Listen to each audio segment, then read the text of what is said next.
Muted.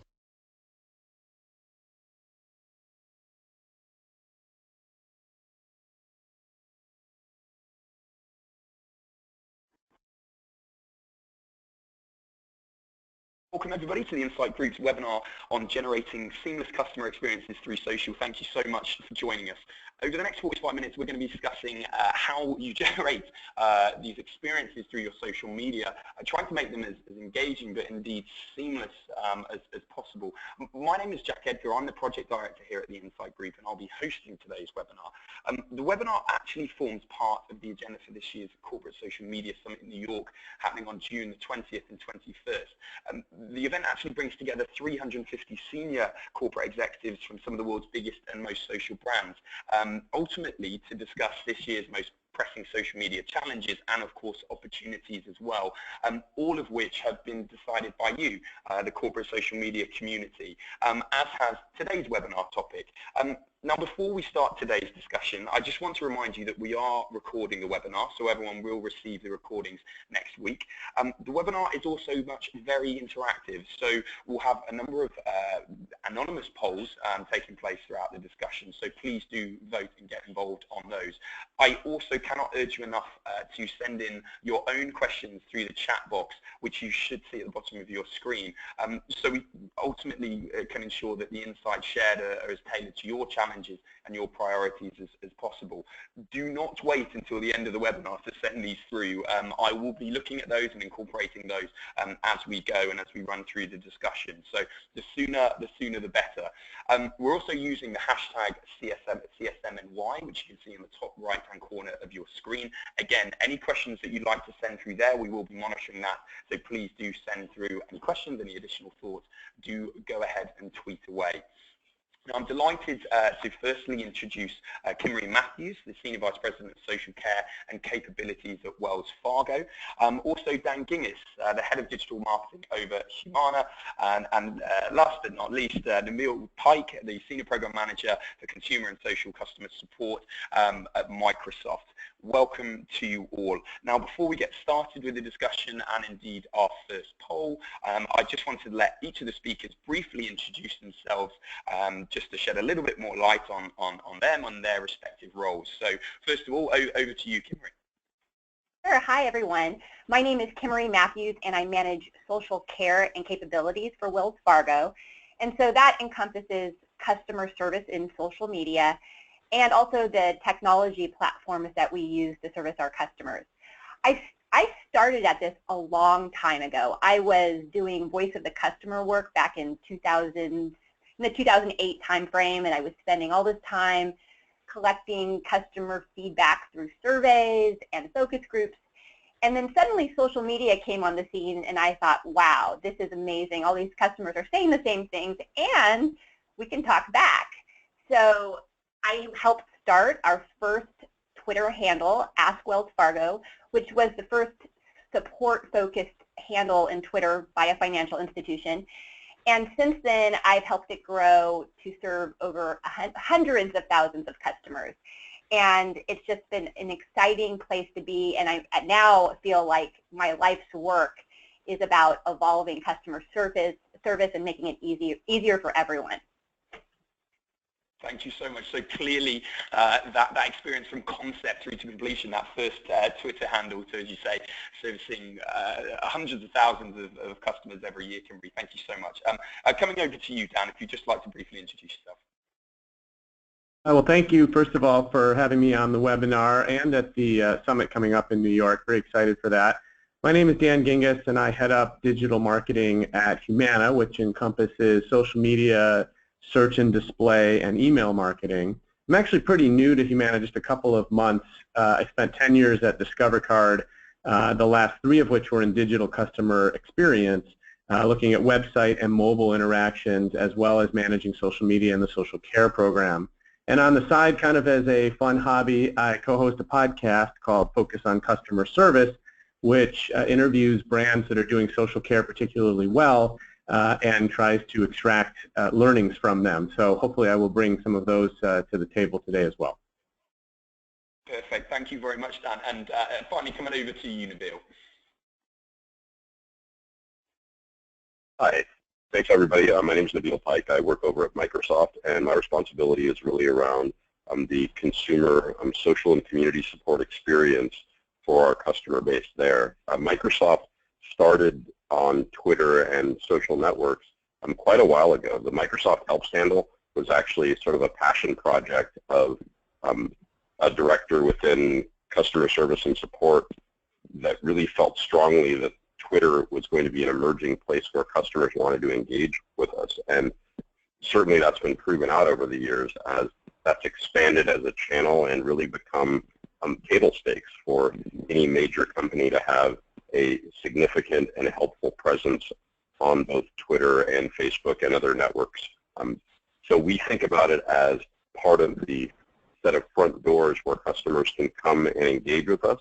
And our goal, obviously, is to really be present wherever they want to engage with us and weave that together into something seamless for them and really not make them have to understand any of our brand structure, any of our internal policies. They should just be able to reach out to Microsoft and say, I need assistance, and we'll figure it out how to get the best assistance to them regardless of channel. So really, really great webinar topic for us on this, and I'm looking forward to speaking more about it.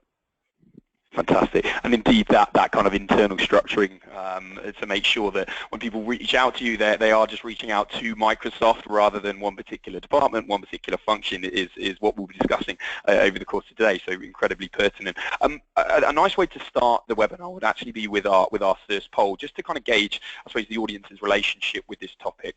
That should be coming up on your screen now. Just to highlight, you can only select one answer. I'll give you around about 15 seconds to do so. And that question is, to what extent do you feel your company is providing truly seamless customer experiences across multiple channels and devices? This is something which has been highlighted to us on numerous occasions in our research over the course of the year as a challenge and indeed an opportunity as well that many companies are looking to focus on over the course of this year. So it'd be nice to understand where we're currently at. So to what extent do you feel your company is providing truly seamless customer experiences across multiple channels and devices? I'll just give you a few more seconds to do so. Thank you very much for all that are voting. Indeed, it is anonymous, so thanks very much. And we should have the results of those coming up on your screen relatively soon. And there we are, fantastic. So as we can see, the vast majority falling into the bottom two. So to some extent, and not at all, that's a relief because indeed that is reflective of our research. If everyone had come back and said completely, I would have been a little bit worried that everyone's got this already sorted out. Coming over to you, Dan, firstly, I mean, first of all, your reactions to this. Does this surprise you? Does this surprise you in relation to your current role and indeed what you're doing at Humana, but also what you're seeing in terms of wider developments in the corporate social space? Absolutely not. I would have been surprised if it were the other way around. And in fact, if you want to become non-anonymous, I'd love to talk to the 6% that said completely, because that is truly hard to do. So I would say that makes a lot of sense that most companies are there. I think that there is an awareness that customer experience is all-encompassing, but maybe not necessarily the knowledge of what to do about it.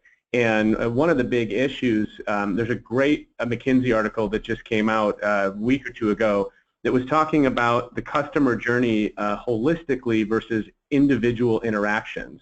And the problem is, of course, that most companies are set up in a siloed way so that there are people that are focusing on individual interactions.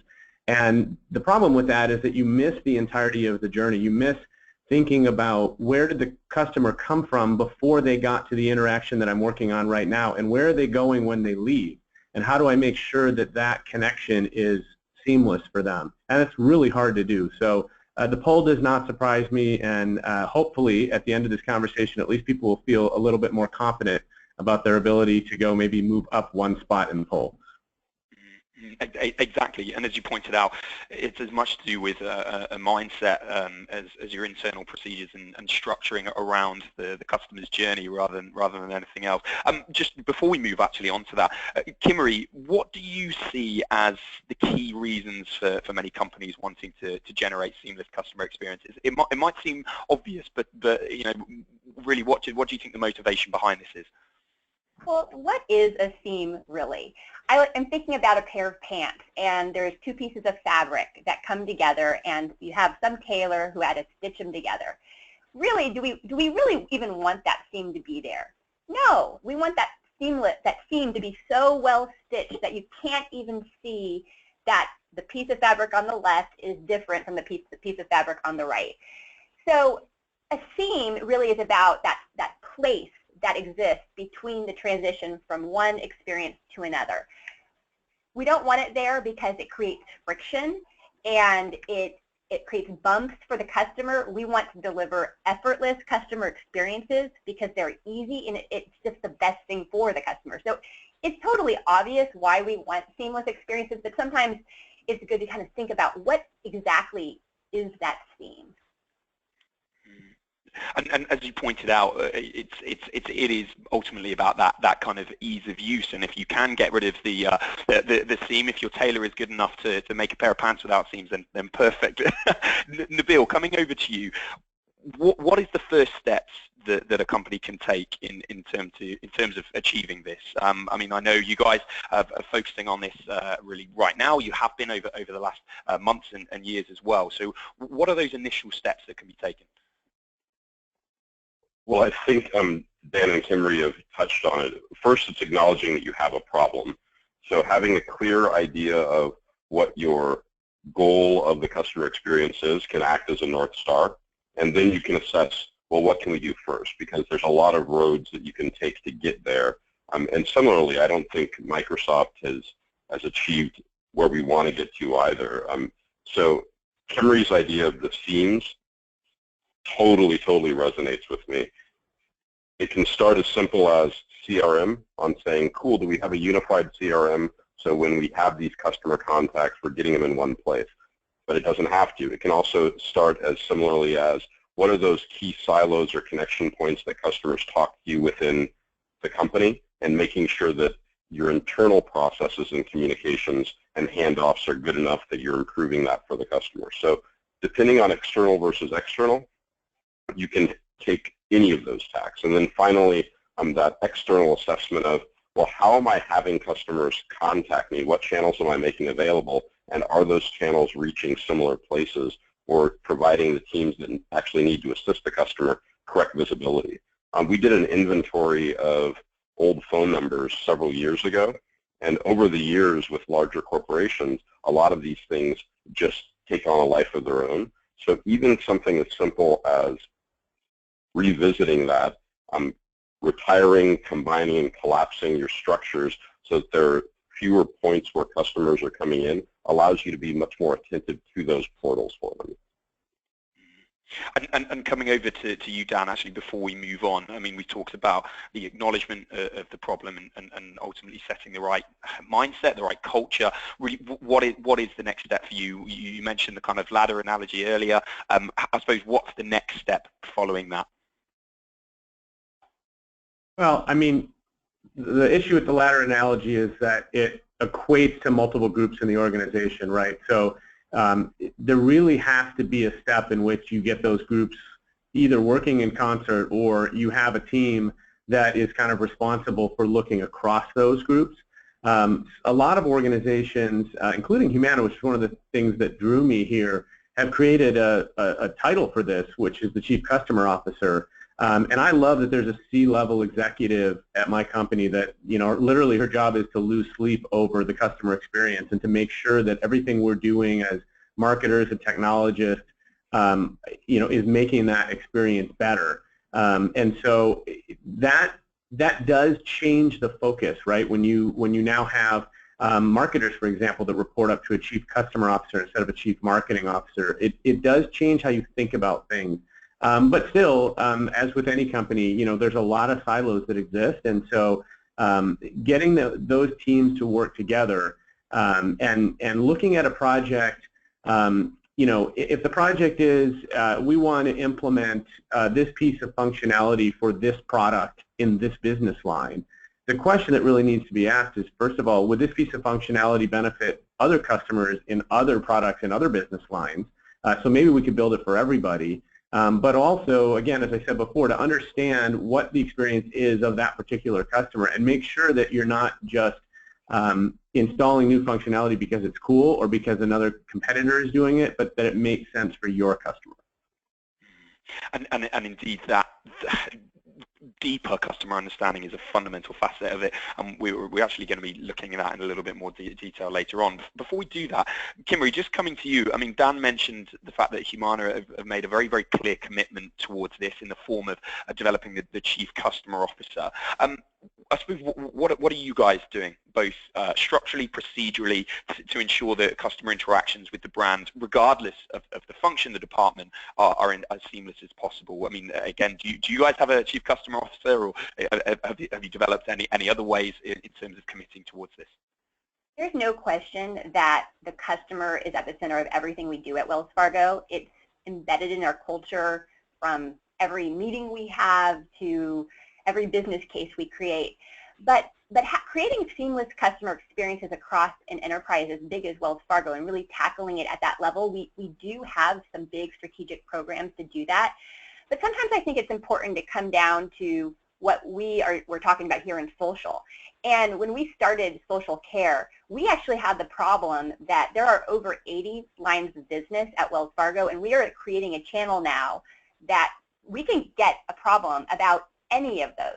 The way that customer service has been traditionally structured, there's different phone numbers. You could call this number for a credit card problem, or call this number if you lost your credit card or think it's been stolen, so that you can route it to the right team. We did not have that. Maybe you call it a luxury, but for the customer, it was a little bit complicated. The customer can come to social with any problem, and we needed to have a team that could handle any problem. There is no other team in customer service that was structured that way.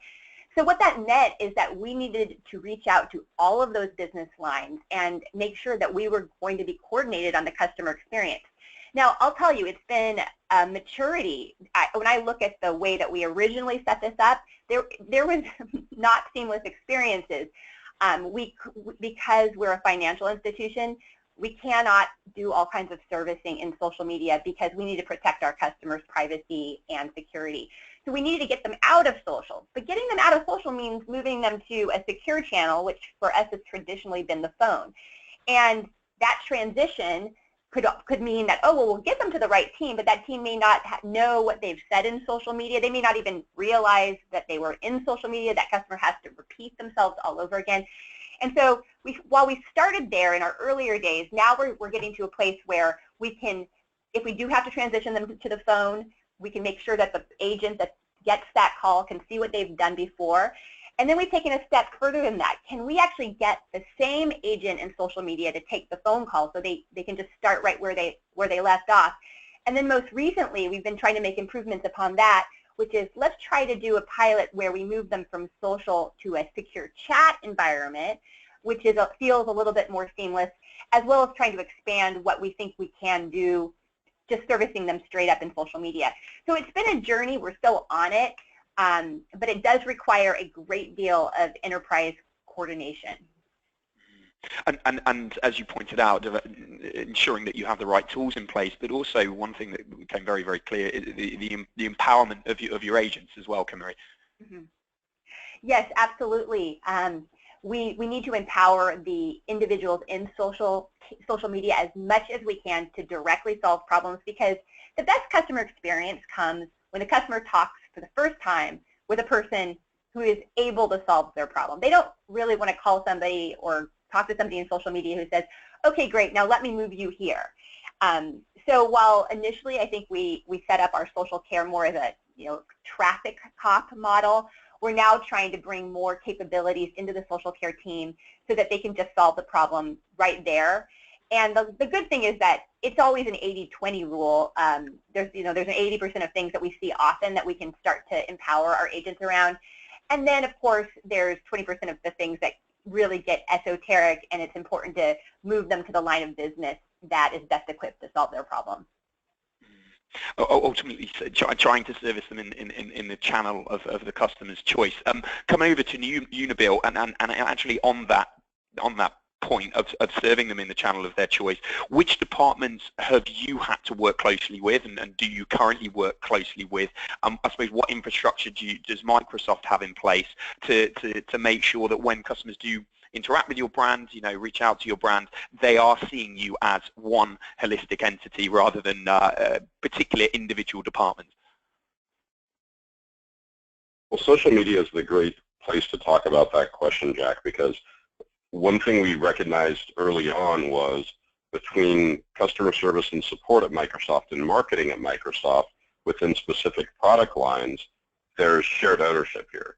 So, for example, the Windows marketing organization maintains the @Windows handle separate from @Microsoft or @Microsoft Helps or several of the other Twitter handles that we have active for our customers. And so we realized that we needed to forge a good partnership with that team to say, hey, we recognize that customers are going to actually be coming to you and they're going to be talking with you about a number of things that you may not feel is within your remit or your competency area. We find that on @Windows, up to 40% of the tweets that we take from customers are related to customer service or support.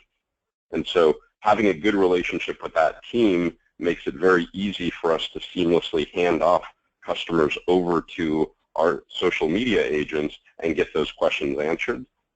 Now, we take that in two regards. One, the team that mans @Windows has clear escalation paths, and we do regular syncs with them and the support team. Two, we use the same tool. And at a company like Microsoft, similar to Wells Fargo, sometimes tools and infrastructure can be challenging. So we made a decision that we would use a similar tool. We use Sprinkler internally for our social media and engagement. And the large reason why we're using that from a support perspective, because until recently, Sprinkler actually had very limited CRM abilities. Very good engagement tool from the standpoint of a servicing tool, creating cases and creating that continuity of customer knowledge. There were some challenges there.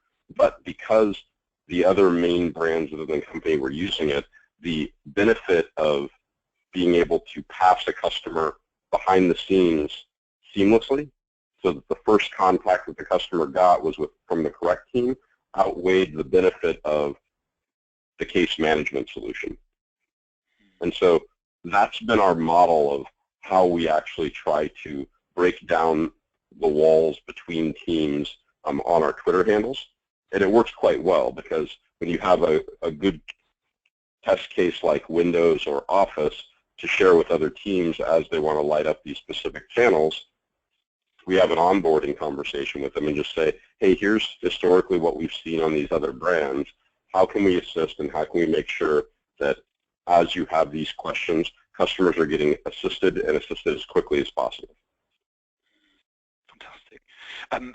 We're actually getting a hell of a lot of questions coming through the chat box, which is brilliant, and I'm trying to assess them as they come in. It's a very, very good problem to have, and I don't want to kind of come back to them and skip over them. So I'm actually going to just bring in Simon Priest's question right now, and I'm going to come over to you, Dan, back onto this point of employee empowerment and agent empowerment. Have you changed job descriptions or contracts of agents to encourage more social behavior as opposed to traditional service? That's a fantastic question, and I definitely think some companies struggle with this. Usually the challenge that they struggle with is, do we emphasize a customer service background, or do we emphasize a social media background? And I would answer that it is a heck of a lot easier to teach somebody how to use a social media platform than it is to teach them how to be good at customer service.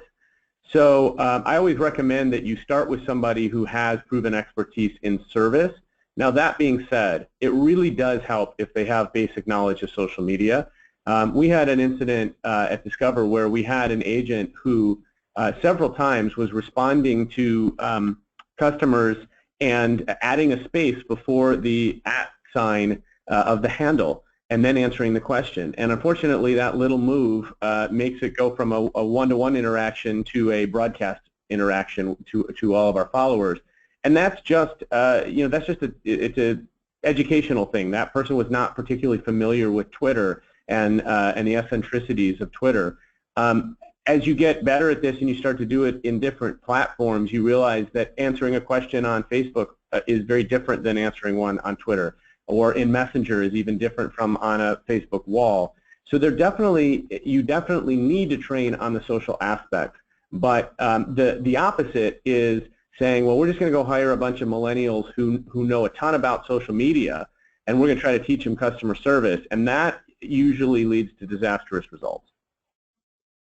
And actually, given the fact that you raised this first, Kimarie, I'd love to kind of throw that one over to you. So again, have Wells changed job descriptions or contracts with agents to encourage more social behavior compared to traditional service?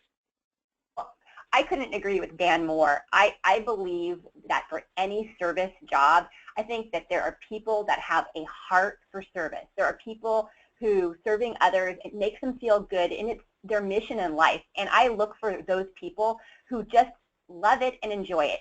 On top of that, Wells Fargo, to have a banker who really understands our products and services, our culture, our brand, and our customers, and has a heart for service, that is, my perfect banker for social care. And then we'll teach the social care. Now, in my team, we have a mix of ages. We do have millennials who really understand social, and we also have bankers who've been with Wells Fargo for 20 or 30 years who really did not know much about it and were nervous coming in, but they have jumped right in and learned everything that they need to.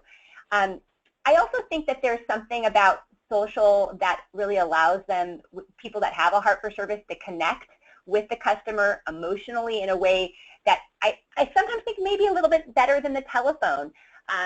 Being in person is the best, but being able to understand how to talk in an authentic and natural way to the customer, to play playful in your conversation with them where appropriate.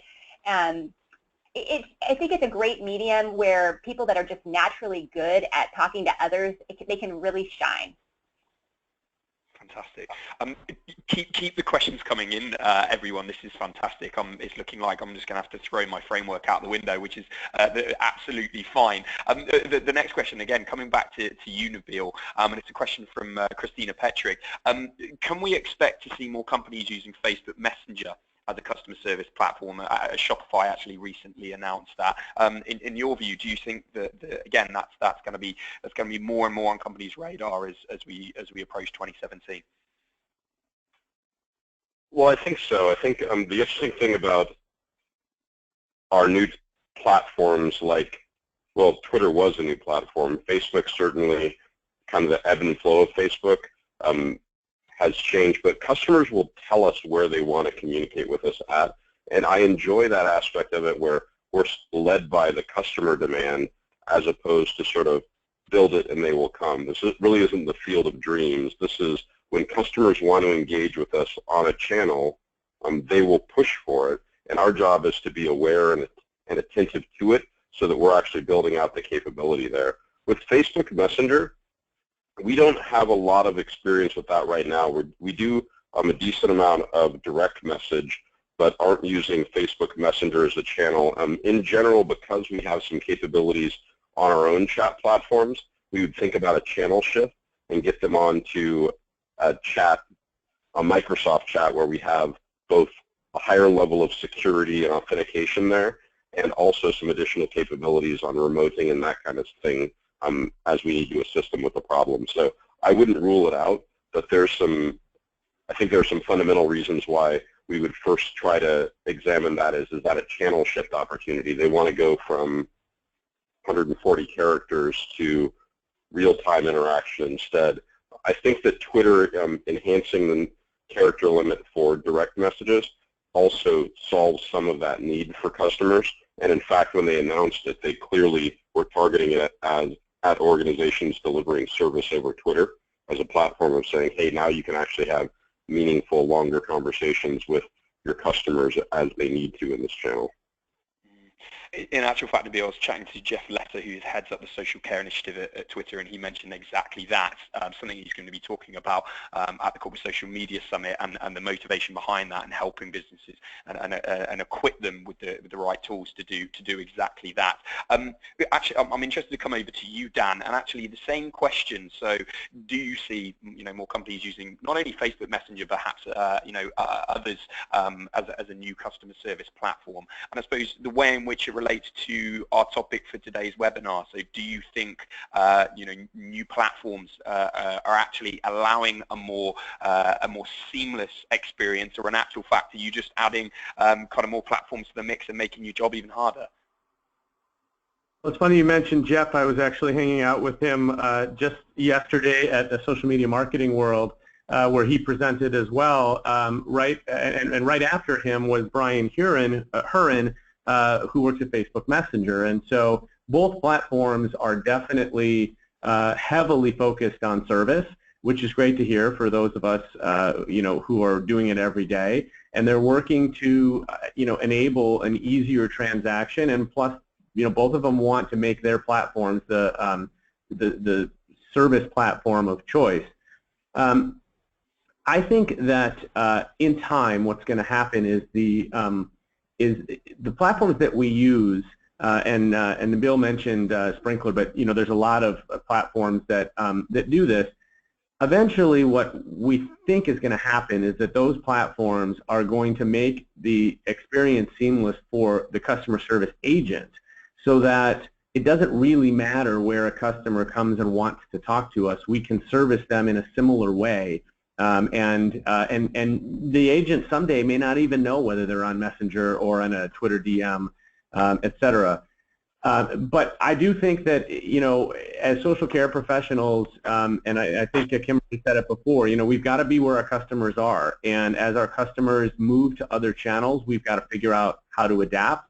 We had a great guest on our podcast, Iographer, which is a video hardware company that lets you turn your iPhone and iPad into basically into a production studio.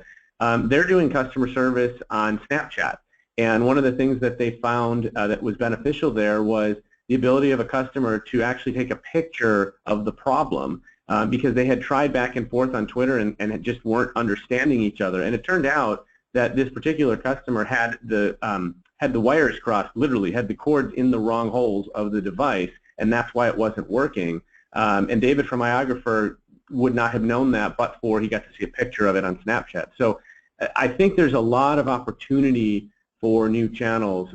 It's really the customer that's going to determine whether they are channels of choice for customer service, though. Fantastic. But before we move to our second poll, just one final question. We'll be integrating more questions, of course, after the poll, but just the last one before we move to that. Coming over to you, Kimarie, and it's relatively kind of it helps sum up the kind of first part of this webinar. For you, who owns the right for real-time service interactions at Wells? And also, someone else was asking, how closely does marketing get involved in that? So social care, which is part of customer service, when you say owned, we're responsible for responding to customers with service issues. And that's, I think, the right thing, because marketing, for marketing to do it, it would be a distraction from what their purpose is, and they don't have all of the capabilities to answer customer questions. However, marketing and care at Wells Fargo are very tightly integrated and coordinated. In our early days of maturity, we were on different platforms. Sometimes the right hand wasn't talking to the left hand. We eventually moved to the same platform, the same social relationship platform, so we can be really connected. Nabil spoke about with Microsoft how it's really easy for if a customer comes to a marketing channel with a service question, it just gets routed over to the service team. They're the first team to touch it. That's how it works for us as well. So we can make sure that we're getting the customer to the right place immediately. Fantastic. we're now actually going to move to our second poll. Thank you so much. Do keep the questions coming in. We're making log of them, and I'm going to rattle through them as soon as we do our second poll. But it's been mentioned, it's highlighted right at the start actually, the importance of understanding your customer, really, to be able to not only service them in the channel of their choice, but also make, of course, those experiences as seamless as possible. So I'm just going to again get the kind of audience's relationship with this customer understanding topic in particular. So we're actually going to again raise our second poll. You can see it on your screen now. Do you feel your company has a 360-degree understanding of your customer in relation to their support needs? To what extent do you feel your company has a 360-degree understanding of your customer in relation to their support needs? So yes, completely. I wonder if our 6% for will also be yes, completely on this one as well, to some extent, or not at all. Again, I'll give you another 5 seconds just to answer those. And again, please do keep those questions coming through. It's fantastic. We definitely will come to those. And just a couple more seconds. Thank you very much to everyone who voted in on that. And you should see the results coming up on your screen relatively soon. Fantastic. Okay, so relatively similar, somewhat unsurprisingly to our first poll. Many saying to some extent, a fair few saying not at all as well. Coming over to you, Dan.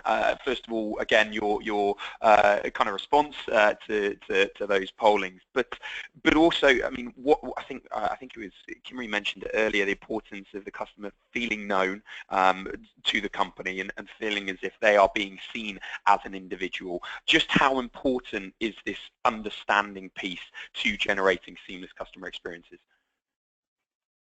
Well, it's definitely important. I think that this is hard, but maybe not as hard as what we were talking about before. So most channels are already pretty well integrated in most organizations. So, for example, if you send an email, through the website of a company, they're generally going, and you're logged into their site, they're generally going to be able to connect you, to your account and know that you're the same guy that called 3 days ago. Social introduced a new paradigm, though, because you've got things like @ handles that aren't necessarily real names. And so that makes it a lot more complicated. It's hard to know that, Cowboy Stud 57 is actually our customer John Smith. And so there is that added line there, that sort of that connectivity that is required. Now, the companies that have figured this out have integrated social handles into their CRM, so that when they see a handle that wouldn't necessarily be obvious, they can recognize it the next time. But I would also say that, back to your point about Facebook Messenger, one of the benefits of Messenger is that an agent coming in can see the previous interactions, and so if you've already validated an account in Messenger, that validation can stick, again, sort of depending on platform. And the next time they come into Messenger, you don't necessarily have to verify them again. You can go right to their answer. And my colleague Dan Moriarty, who's at Hyatt Hotels, has had a lot of success with this, where the first time you send a message to Hyatt Hotels, you got to tell them your loyalty number so that they can link you up. But the next time you can just send a message and say, hey, I'd like an early check-in today, and they say, no problem, we've got it taken care of. And that's the entirety of the interaction, which is pretty good. Most definitely.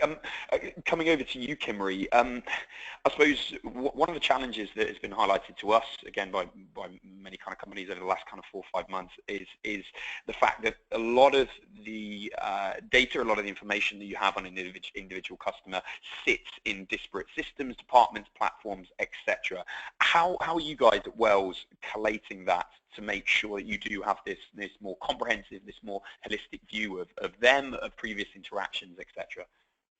Yeah, this is a bigger question around creating an omni-channel customer experience. It's really important for our bankers, whether they're on the phone and somebody's called, or they're in the store and somebody's walked in, or they're in social. It's really important for that banker to be able to see where that customer has been before, what has been done for them, so that we don't make them start all over again.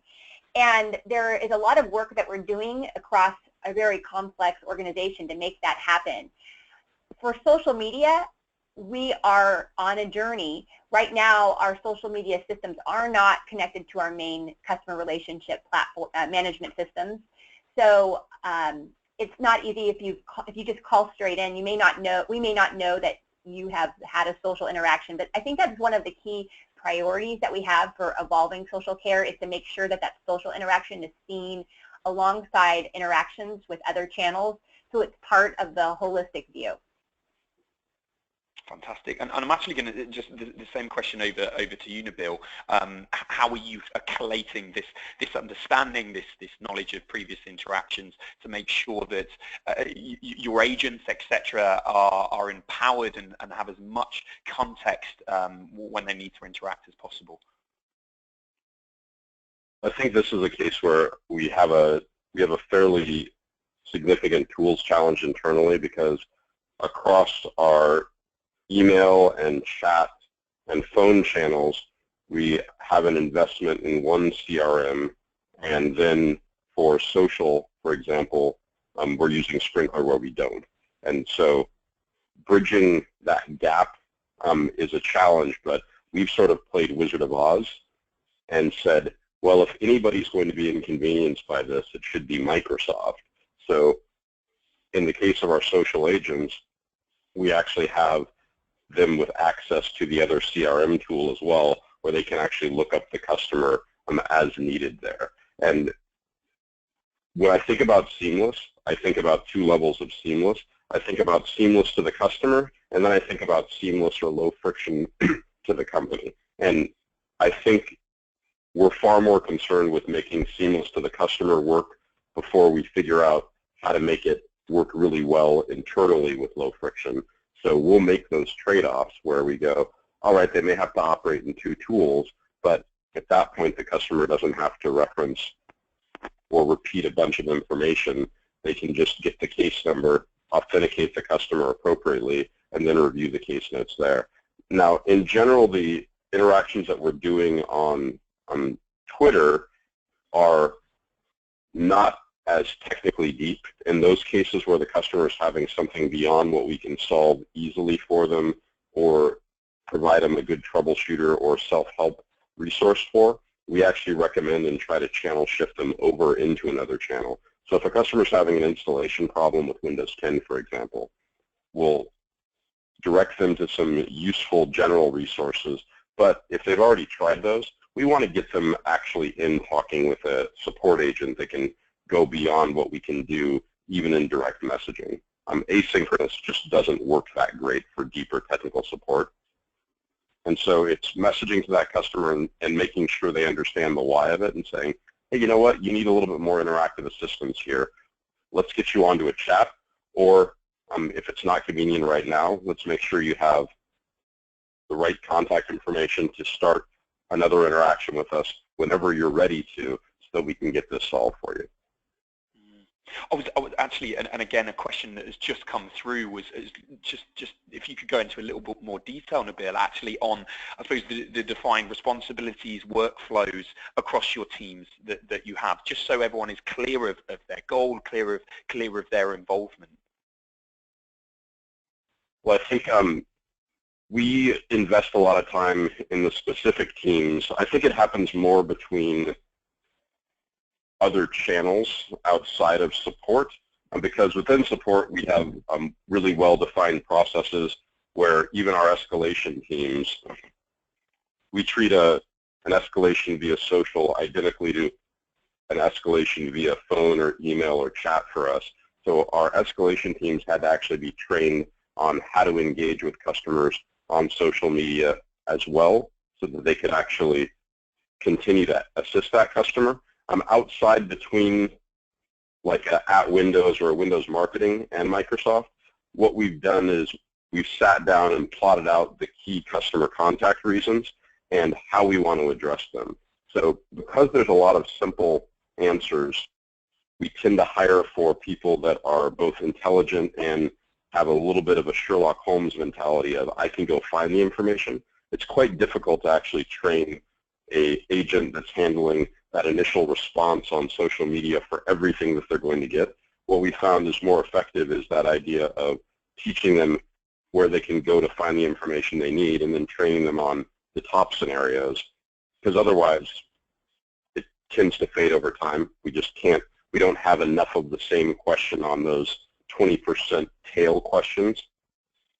So agreeing what those top scenarios are, and then regardless, having some cross-training. So our marketing social media agents actually know a number of the simple resources that they can direct customers to. And so what that does is also, in cases where we have a lot of volume coming in, like a major launch period, gives us a lever where more agents are trained. And similarly, on the marketing side, where it's purely a marketing question, our support agents are trained on those resources as well, and we can both step in to assist each other and sort of increase the number of hands helping customers at any given time. Does that answer the question more completely, Jack? I believe so. Yeah, and it's amazing. You know, I was going to pass that question on to Kimarie and Dan, but we have so many coming through, and I know we're approaching the end of the webinar, so I want to try and get through as many as possible. So I'm going to move on to Diego Malay's question, and again, it's to all panelists. I'm going to come to you first, Dan. It's a nice and simple one. What customer experiences KPIs do you use? What is customer experience as KPIs, did you say? Sorry, what customer experience KPIs do you use at Humana? Good. Well, it depends on where you are, I think, in the experience, right? As you're building an experience, the types of things you want to look at are customer research, usability testing, et cetera. Once you have an experience out there, I think that you know, you want to look to your voice of the customer channel. So feedback that you get through the call center, through emails, chat, social media, surveys that you send to your customers, ratings and reviews on your website or your app are really, really valuable. And then the last place is that there are some third-party evaluators out there, like J.D. Power and Forrester, that have their own algorithms for sort of measuring customer experience. And they're a little bit controversial. If you do really well in those polls, you think they're really smart and you know, have all the answers on customer experience. And if you don't, then you tend to hate them and discard them. I like looking at them because they are a little bit more scientific, and they are two very different ways of measuring customer experience and kind of showing you how you're doing towards against your competitors. Fantastic. Coming over to you, Kimarie, and you know, a relatively similar question from Robert Lamb. How do you at Wells empirically analyze customer experience on social? So we do a few things. We look at speed of response because we think being in the speed of social is important. We also have quality measures that we look at for interactions that include measurements around the rapport that was established, the banker's ability to express empathy in the right way. Did they resolve the customer's problem, just straight up? And also we have measures around privacy and security to make sure that we're protecting our customers. We are looking at CSAT from the customer itself, and then also sentiment analysis that's done through some of these natural language analytic tools. And I'm going to shoot the same question over to you, Nabil. I'm not sure if you heard it before, but how do you guys, Microsoft, empirically analyze customer experience on social? With social, one of the decisions we made early on was to try to share as many key KPIs across channels so that we can actually compare apples to apples on the channels. So we do quantitative surveying on our social media channel with our customers and use very similar questions to what we use in our CSAT surveys in our other channels as well. And what that's allowed us to do is benchmark the experience between a phone-based or a chat-based customer and a customer that we're assisting on social media. That's been very successful. We all obviously, similarly to Wells Fargo, care a lot about speed. So our SLAs on speed of answer and backlog become extremely important for social media. We have a pretty strong point of view that anything that's languished more than 24 hours on Twitter, we actually assess on whether or not we are going to engage on it at that point, because our experience in the past has been when we are engaging with a lot of those stale tweets, customers have oftentimes moved to another channel and are kind of like, yeah, this is done. Like, I reached out to you on Twitter because you're fast. And so if you respond to me 24 or 48 hours later, you've missed the boat for me. So we're really aggressive there. But our KPIs are quite similar otherwise. We do CSAT analysis, and within those CSAT surveys, it rates both the quality of the overall Microsoft experience, did we resolve the answer, was it effortless, and the quality of the interaction with the agent. And Dan, I know you've got one more metric that you wanted to add in terms of analyzing customer experience on social. Yeah, first of all, I just want to say to Nabil, I think that's awesome that you're able to compare across channels. That's really cool. One more metric that I really like is what we call post-service engagement. So if you're measuring your typical social and customer service metrics like response time and resolution time, start the clock over again when the problem is resolved and see what happens. And when we did that at Discover, we found amazing results on Twitter and on Facebook. We found an over 100% engagement rate on average after the problem was already solved. So that means that for every customer service interaction that we had, there was more than one interaction, a like, a follow, a retweet, a comment after that. And if you compare that to, say, the best social media marketing, which maybe has high single-digit engagement rates, that's absolutely fantastic. The challenge, of course, is that it's one person, and there's the need to scale. Fantastic. Again, we've got so many questions coming through, but we are kind of gradually running out of time. One of the final questions comes from Thomas Jacob. I'm just going to go around a quick kind of yes or no, and a slight bit of context would be great. Kimarie, firstly to you, have you implemented a master data management system to manage a 360-degree view of your customer? Broadly at Wells Fargo, yes, we have a customer record that we have a 360 view of all of their interactions with Wells Fargo and other channels. So it's been a massive project, and yes, we do that. Fantastic. And same question to you, Nabil. I think this is probably the most challenging single area for us at Microsoft. There's always, for about the last 10 years that I've been involved on the customer service and support, there's always been a massive integration project of let's bring it all together. But the number of customer records is quite daunting, and usually what we've done is fall back to a net improvement but haven't solved the problem completely. So I think within the idea of the customer as consumer, anything associated with your Microsoft account, we have a good view of the customer there. I'd give us probably a B on that. In the view of customer as everything associated with you as an individual Microsoft account and your corporate identity, we still struggle because we break across the identifying method. Our identification method in commercial for our Office 365 customers, for example, is their org ID, and there's not a linkage between those. So we have to do some homework internally to actually connect those. Now, the only saving grace there is, in general, the issues that a customer is calling for on their Office 365 implementations are different than the issues that they're having in sort of our consumer segment of products. But we should actually know that a customer that we're assisting with a Windows or an Xbox issue today had a service interaction with us on their corporate email yesterday. So aspirationally, yes. Not there yet. Fantastic. And finally, to you, Dan, is it a similar picture over at Humana in terms of implementing this master data management system? Have you done so? What's the picture like?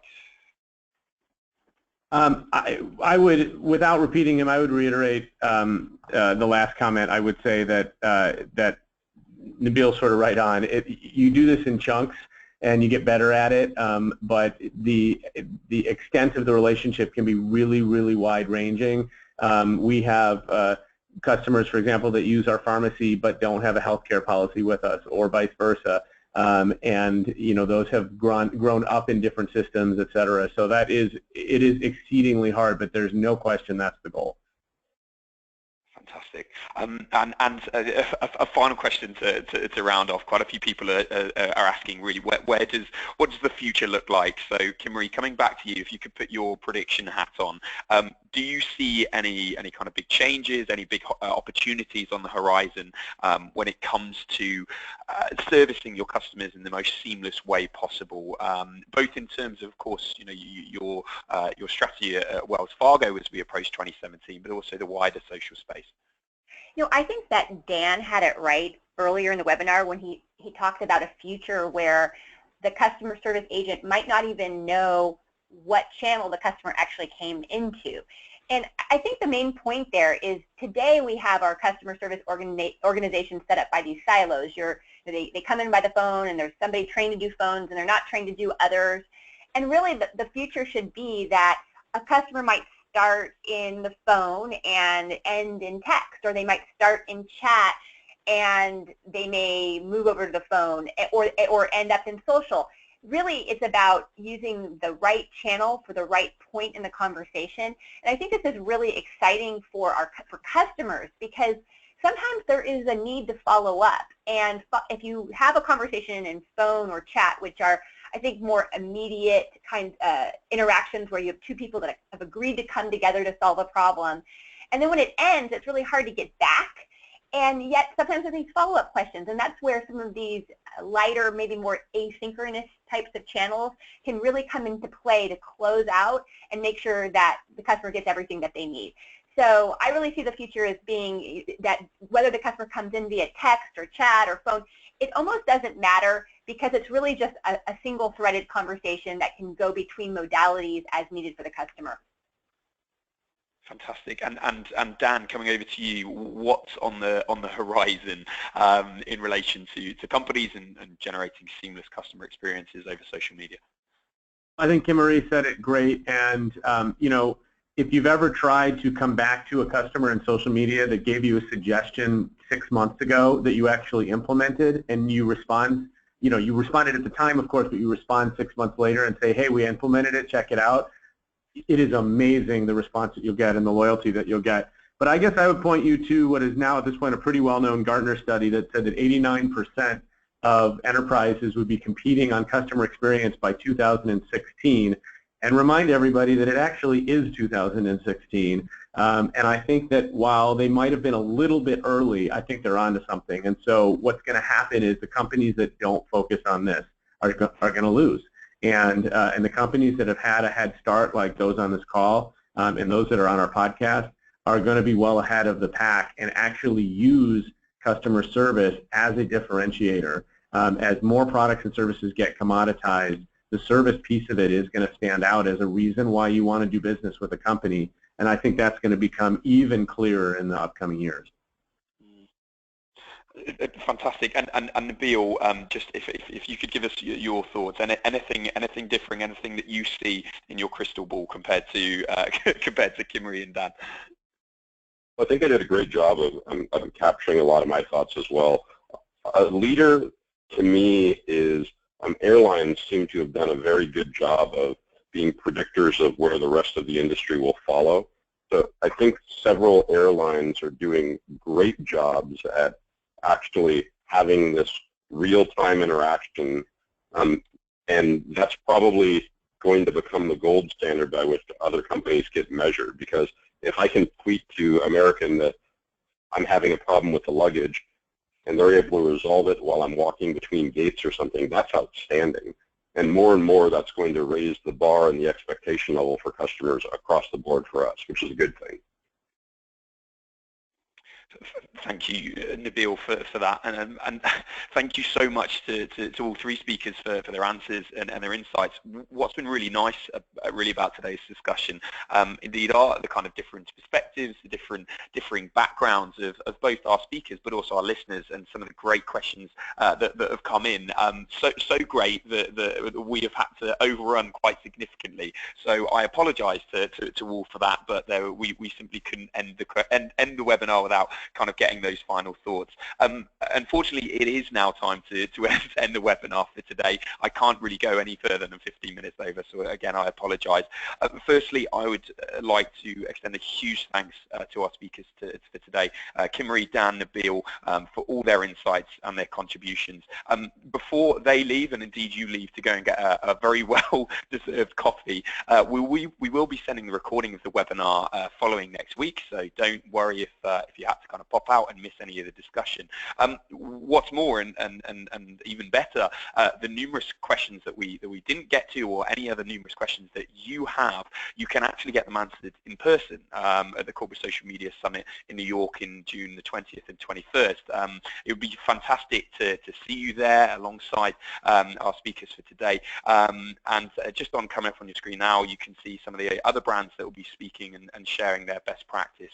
I'll also send through a link to download the brochure. You can also download it at the website at the link shown below.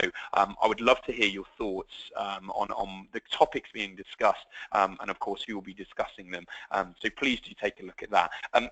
Thank you once again for joining us today. I'm going to wrap up there. Again, another further big thank you to our speakers. I hope everyone has a fantastic rest of their day. Bye-bye.